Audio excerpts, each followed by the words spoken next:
后来若目前咧，这个全世界确诊的病例数已经超过4390万例，死亡的人数116万人。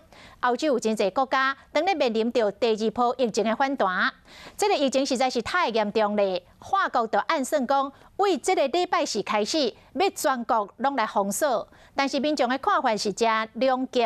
另外，这个意大利新防疫的禁令，这个引发着民众的反弹抗议，参首都罗马嘛来爆发着激烈的警民冲突。确诊的病例数总共已经超过120万。法国政府这2天连续召开2摆国防会议，总统马克龙会伫当地时间拜三暗时发表演说，估计可能是要宣布法国为拜四透早开始全国封城。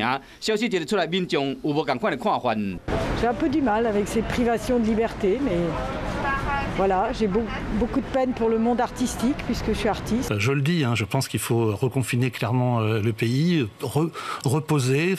Je suis désolé, mais il faut. 目前法国是54区全部实施宵禁，暗时9点到透早6点，至少持续6礼拜。因为疫情敢若无因为安尼有较回，所以讲有可能会第2摆封城，抑过未像3月份安尼遐严。这摆会好幼稚园甲小学继续运作。因过高中甲大学会关起来，另外包括延长宵禁的时间、周末封城还是局部封城，嘛伫考虑的计划中。欧洲另外一个疫情重灾区是意大利，当地政府自5发布新的禁令以来，各地是有够乱，北到杜林，南到那不勒斯，连首都罗马拢发生真侪警民的冲突。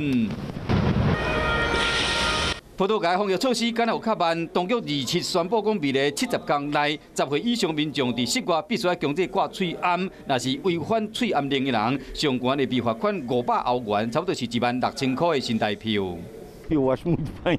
Já há muito tempo, na minha opinião, devia ter acontecido. 英国帝国理工大学针对8万多人进行的研究显示，部分为了病恢复健康的人，可能出现智力受损的情形，智商会降差不多4个百分点，也是大脑老化误会，所以讲病尾嘛袂使轻视。